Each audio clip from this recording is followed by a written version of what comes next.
Bro, napansin mo ba yung mga babae ngayon?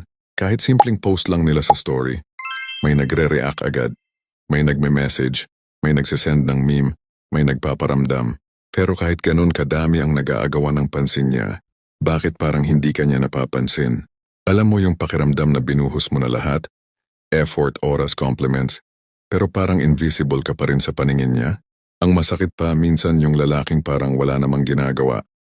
Siya pa yung pinagkakaabalahan niya. Nakakainis, di ba? Pero teka lang, baka may mali ka sa approach mo. Kasi sa mundo ng modernong ligawan, hindi sapat yung mabait ka. Hindi sapat yung consistent ka. At lalong hindi sapat yung gwapo ka. Kung gusto mong mag-stand out sa mga lalaking nililigawan siya, kailangan mong maging ibang klase ng lalaki. Yung hindi madaling basahin, hindi madaling makuha, pero mahirap kalimutan. Ito ang katotohanan na hindi sinasabi ng karamihan. Kapag sobrang available ka, nawawala ang mystery. At kapag nawawala ang mystery, nawawala rin ang attraction. Parang pelikula yan, bro. Kung sa unang eksena pa lang, ibinulgar na lahat ng twist, may gana ka pa bang tapusin? Wala na. Kasi wala ka nang aasahan. Ganyan din sa ligawan. Pag pinakita mo agad lahat ng best mo, mawawala yung thrill. Yung ibang lalaki kasi, ang strategy nila, kailangan araw-araw ko siyang i-chat. Kailangan alam niya kung gaano ko siya kamahal. Kailangan iparamdam ko na ako yung pinaka-available sa lahat. Pero hindi nila alam na habang ginagawa nila yon, mas lalo silang nagiging predictable. At sa mundo ng babae, predictability equals boredom. Bro, isipin mo to. May isang babae na nililigawan ng 5 lalaki. Lahat nagpapadala ng good morning text. Lahat nagre-react sa stories. Lahat nagpapapansin. Pero meron lang isa na hindi nagpapapilit, tahimik, calm, pero confident. Siya yung hindi nagsisigaw ng pansinin mo ako, pero siya yung iniisip ni girl bago matulog. Bakit? Kasi habang ang iba nag-e-explain ng sarili nila, siya nagpaparamdam lang ng presence na hindi nakakaumay. Ito yung tinatawag na silent confidence. Hindi mo kailangang magyabang. Hindi mo kailangang magpabibo. Ang kailangan mo lang ay enerhiya na nagsasabing, alam kong ako ang value. Kasi tandaan mo to, kapag ikaw mismo hindi naniniwala na may halaga ka, hindi rin yan makikita ng babae. Hindi mo kailangang maging perfect, pero kailangan mong maging composed. Hindi mo kailangang maghabol, pero kailangan mong maging strategic. Ang mga lalaking nag-aagawan ng pansin, parang sabay-sabay na mga ilaw. Nakakasilaw sa una pero nakakasawa rin. Pero yung lalaking marunong maghintay sa dilim, siya yung nagbibigay liwanag na hindi madaling makalimutan. Gusto mong mag-stand out? Ganito, bro. 1. Huwag mong gawing sentro ng mundo mo yung babae. Mas attractive yung lalaking may sariling mission. Pag naramdaman niyang may mas mahalaga sa'yo kaysa sa kanya, mas lalo kanyang gugustuhin. Kasi alam niyang hindi mo siya hahabulin sa desperasyon, kundi pipiliin mo siya mula sa abundance. 2. Maging tahimik pero matalino. Pag nagtanong siya, sagutin mo ng may lalim. Hindi puro haha, hehe o ikaw. Gamitin mo yung salita para magtanim ng curiosity. Example, kapag sinabi niyang ang tahimik mo sagutin mo ng tahimik lang ako sa hindi ko pa masyadong kilala. Boom, mysterious agad. 3. Huwag kang magmadali. Pag gusto mo siyang ligawan, wag agad todo. Huwag mong pilitin ang moment, hintayin mo. Kasi ang tunay na confident marunong maghintay ng timing. Hindi siya nagmamadaling makuha. Kasi alam niyang siya rin ang magiging prize sa dulo. 4. Have a life beyond her. Magtrabaho, mag-gym, magbasa, mag-focus sa growth mo. Kapag nakikita niyang fulfilled ka kahit wala siya, dun siya matatakot mawalan ka. Kasi yung lalaking masaya mag-isa, yon yung lalaking gusto ng babae makasama. Parang buffet to, bro. Kung puro pare-pareho lang ang ulam, spaghetti, fried chicken at hotdog, hindi mo na alam anong pipiliin. Kasi pare-pareho lang ang lasa. Pero kapag may isang kakaibang dish na tahimik lang sa gilid, huwag kang magulat kung yun ang unang maubos. Ganun ka dapat. Hindi kailangang sumigaw para mapansin. Basta yung presence mo iba. Sabi nga sa isang hugot quote, hindi mo kailangang maging maingay para mapansin. Kailangan mo lang maging totoo at tahimik na may laman. Ngayon sa social media age, lahat gusto ng validation. Pag hindi nag-reply agad, may anxiety. Pag hindi nag-post ng story, akala may iba. Pero ang tunay na kalalaking standout, hindi nagmamadali sa attention. Kasi alam niyang attention comes to those who don't beg for it. Kaya pag hindi ka nag-reply agad, hindi dahil pakuul ka kundi dahil may buhay ka rin sa labas ng chatbox. Pag nakita niyang hindi mo kailangan ng validation niya, doon siya magtataka. Doon siya magiging curious. At doon ka magiging ibang klase. Bro, gusto mo bang malaman kung bakit may mga lalaking hindi naman gwapo, hindi rin mayaman, pero bakit parang sila yung laging nauuna sa puso ng babae? Hindi sila sobrang sweet, hindi rin sila showy. Pero may kung anong kakaiba sa presence nila, yung tipong kapag nakatabi mo, parang gusto mong makilala pa. Yan ang tinatawag na emotional contrast. Yung kakayahang gumawa ng tension at balance sa emosyon ng babae, hindi dahil pa hard to get ka, kundi dahil marunong kang magbigay ng lalim. Kasi tandaan mo, ang babae, hindi nahuhulog sa mga salitang paulit-ulit. Nahuhulog siya sa lalaking marunong magparamdam at magpahinga ng emosyon niya. At dito ka tatak sa kanya hindi dahil sa effort, kundi dahil sa impact. Karamihan ng lalaki, kapag may gusto silang babae, puro isang direksyon lang ang binibigay. Puro kilig, puro lambing, puro effort. Magandang umaga, good night. Kain ka na, ingat ka, miss na kita, chat, chat, chat. Walang pahinga, walang contrast. Walang pahinga ang babae sa presence mo. At dahil walang pahinga nagsasawa siya, tandaan mo to bro. Ang emosyon ng babae ay parang musika. Hindi pwedeng puro high notes.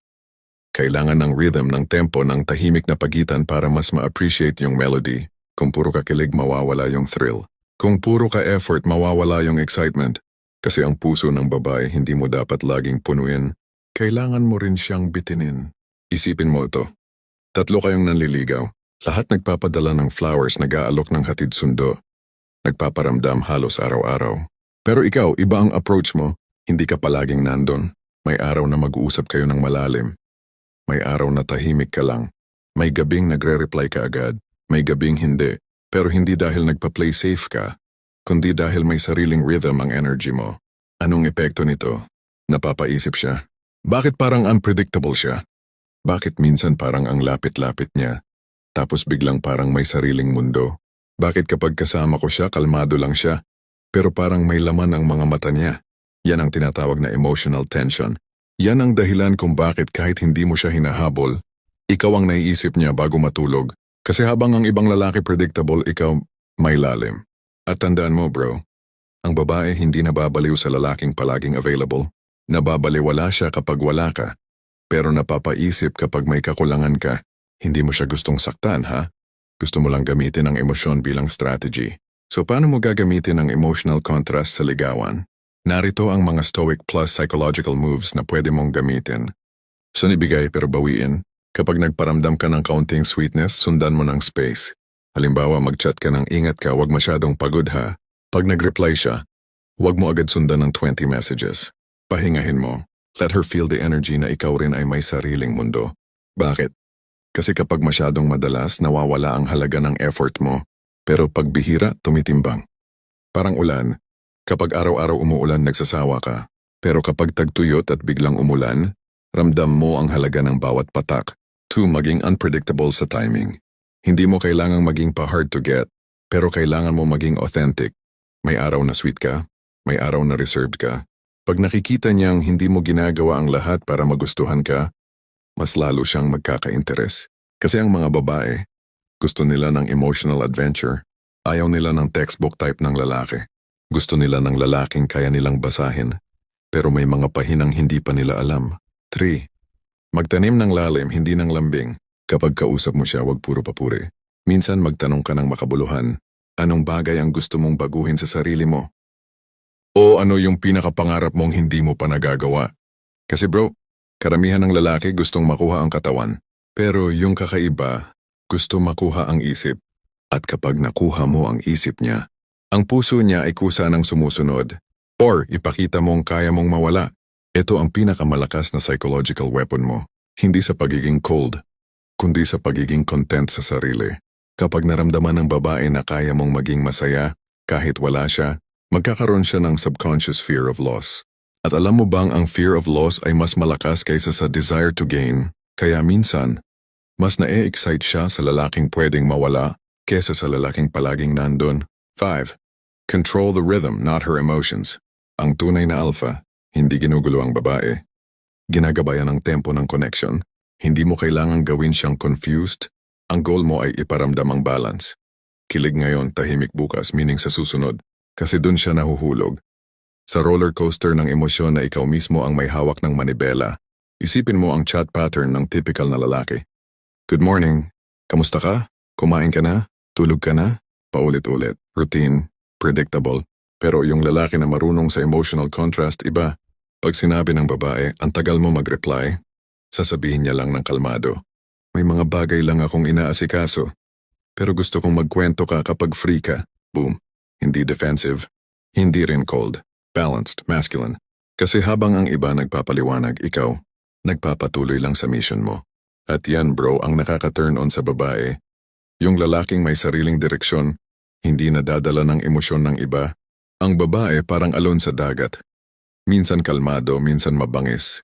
At ang mga lalaking hindi marunong lumangoy nilulunod.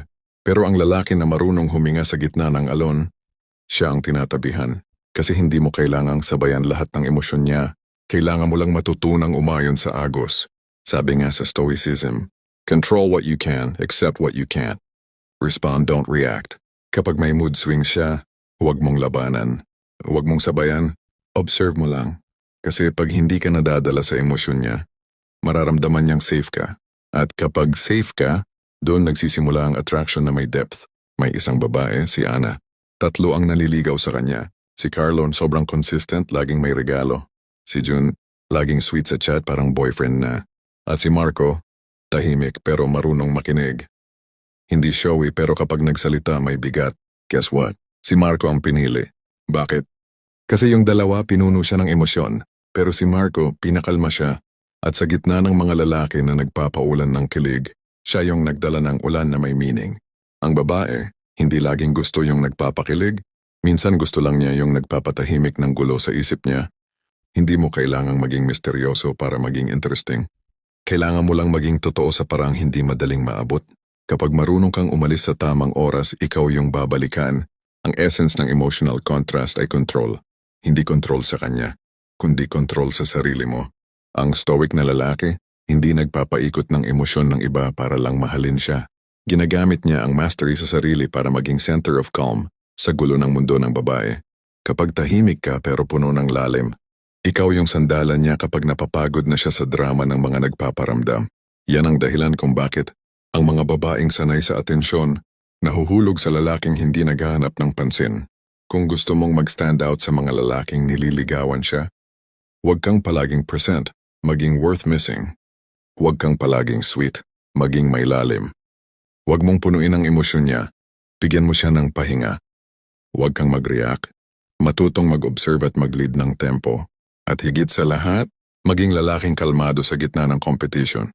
Kasi habang ang iba nagmamadali, ikaw ang lalaking nakakaintindi ng rhythm ng babae at ng sarili mo. Bro, aminado ka man o hindi, dumating na rin siguro yung panahon na ginawa mo na lahat. Binigay mo yung oras mo, effort mo, pag-unawa mo. Pero sa huli, parang ikaw pa rin yung lugi. At ang mas masakit, habang ikaw nagmamahal ng buo, siya naman parang nag-i-enjoy lang sa atensyon. Pero may isang klase ng lalaki na kahit hindi naghabol, siya ang hinahabol. Kahit hindi nagpaparamdam araw-araw, siya ang laging iniisip. At kahit hindi masyadong expressive, siya ang gusto laging kausap. Sino to? Siya ang tinatawag kong detached man. Hindi cold, hindi manhid, kundi lalaking marunong magmahal, pero hindi nakakalimutan ang sarili. At yan bro ang pinaka nakaka-addict na enerhiya para sa isang babae. Ang problema ng karamihan sa atin, pag nagkagusto tayo, dun umiikot ang mundo. Kalimutan na ang gym, trabaho, goals, basta siya okay na. At diyan ka na natatalo. Kasi sa mata ng babae, ang lalaking nagmamadali nagpapakita ng desperasyon. At ang desperasyon bro kaboses ng insecurity. Tandaan mo to, walang babaeng na-attract sa lalaking hindi sigurado sa sarili. Pag nag-chat siya, reply agad.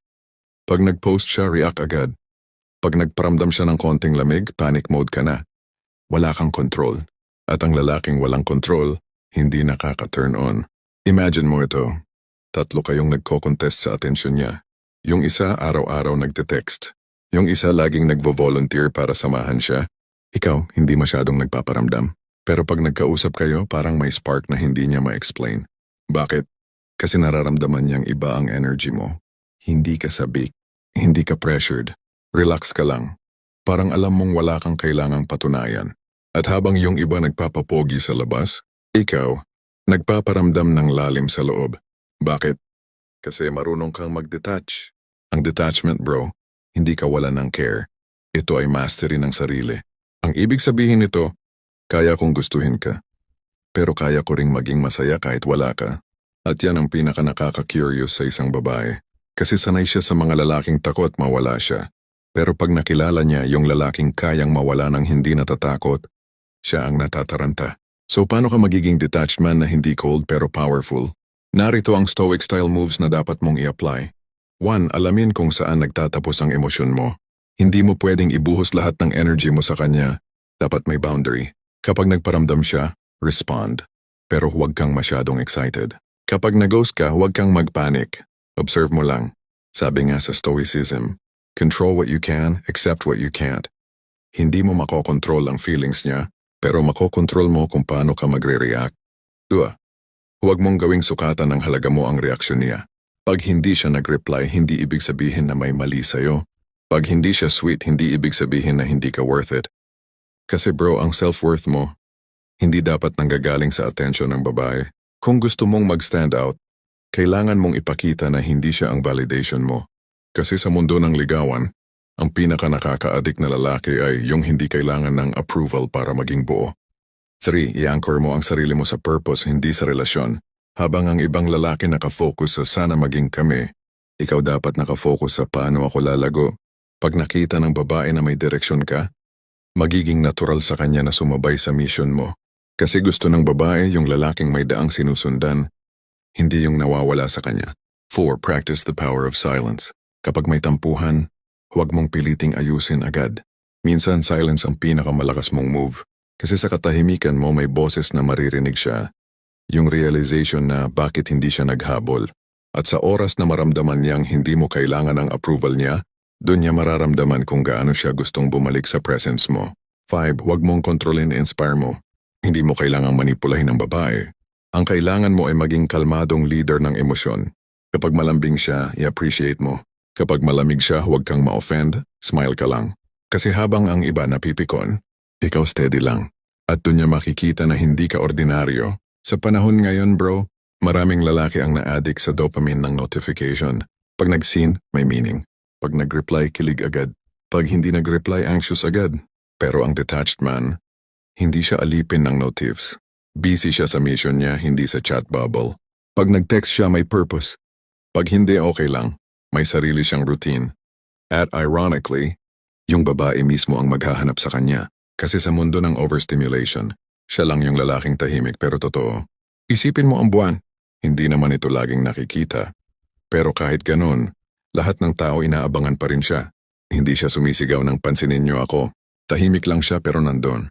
Present, steady, composed. Ganun dapat ang energy mo. Tahimik pero may presence. Hindi mo kailangang mag-shine palagi. Minsan sapat na ang aura mo para mapansin. Si Lance, simpleng lalaki lang. May gusto siyang babae na nililigawan ng marami.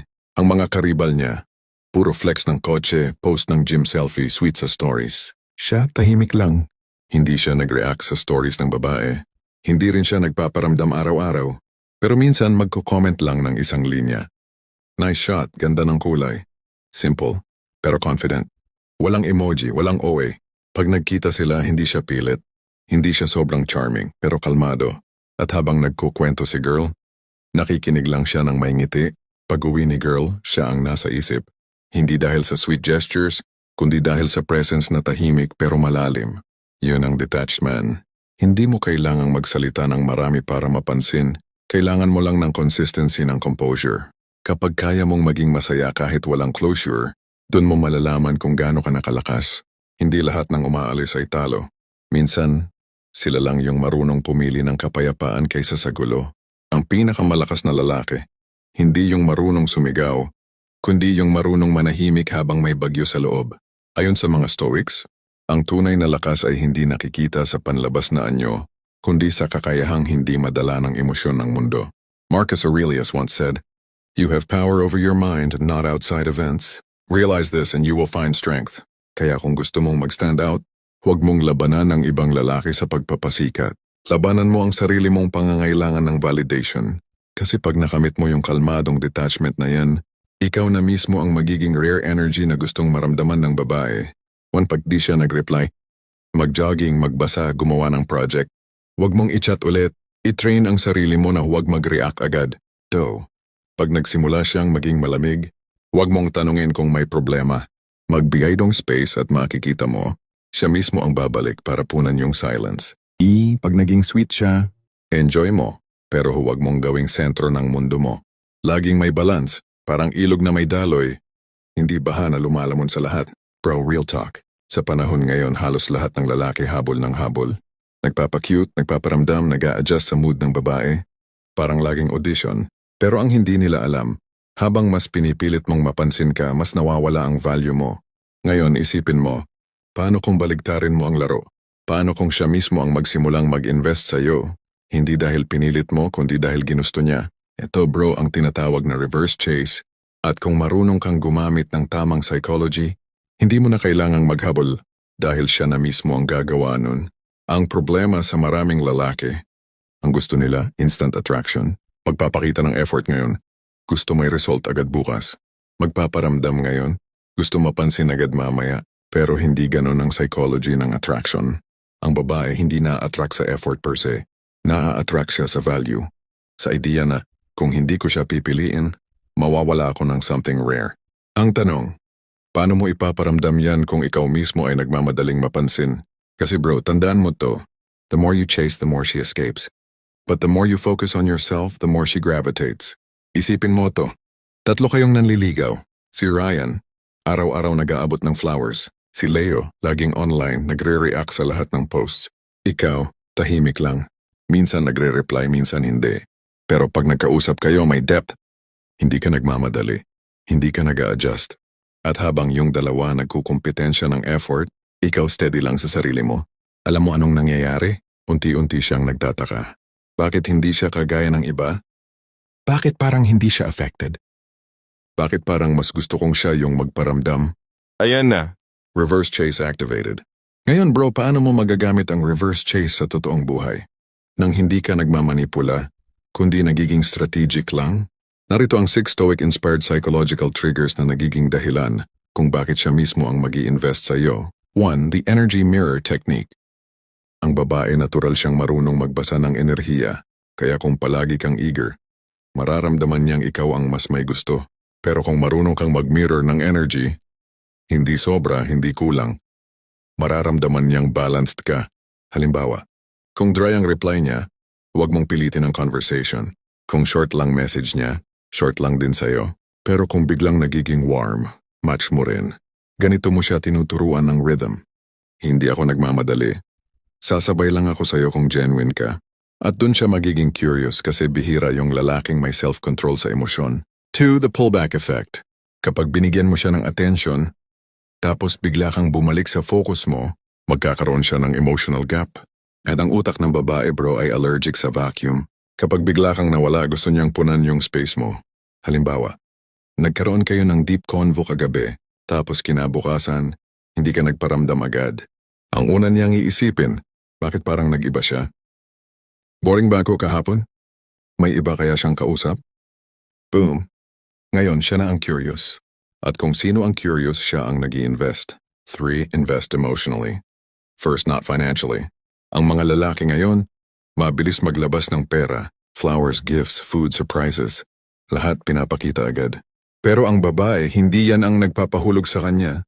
Ang gusto niya ay emotional investment. Yung pakiramdam na itong lalaki na to, naiintindihan ako sa parang hindi ko ma-explain. Gamitin mo yung listening mo as weapon. Huwag puro kwento mo. Huwag puro flex. Tanungin mo, anong nakakapagod sa'yo lately? Anong gusto mong maramdaman na hindi mo pa nararanasan? Kapag naramdaman niyang safe siya sa'yo, mag-i-invest siya emotionally. At once na nangyari yan, mahirap ka ng palitan. 4. Build emotional tension, then release. Ang babae gustong maramdaman na alive siya emotionally. Pero kung puro comfort, wala nang thrill. Kaya kailangan mong maglaro sa tension. Minsan, magbigay ka ng compliments. Minsan nakakainis ka pero nakakatawa ka rin eh. Flirty pero may playfulness. Then sa susunod, tahimik ka naman. Bakit? Para magtanong siya, may nasabi ba akong mali? Hindi para saktan siya, kundi para iparamdam ang contrast ng presence mo. Doon nabubuo ang attachment, hindi dahil sa effort, kundi sa emotional variation na ikaw ang nagkokontrol. 5. Let her earn your time. Bro, tandaan mo, kung libre ang oras mo sa lahat, hindi valuable ang oras mo sa kanya. Kapag lagi kang available, nawawala ang thrill. Pero kapag may disiplina ka sa oras mo, may schedule ka, may gym, may trabaho, may growth, nakikita niya na may direksyon ka. Ang babae ay naturally na naa-attract sa lalaking may mission kasi instinctively, gusto niyang sumabay sa taong may patutunguhan. So the more she sees that your time is earned, the more she'll try to deserve it. 6. Reward effort, not emotion. Kapag siya ang nag-initiate, nag-message, nagtanong, nagpakita ng care, saka mo ibigay ang sweetness mo. Hindi sa manipulative way ha. Ito ay para matutunan niyang ang effort niya ay may meaning.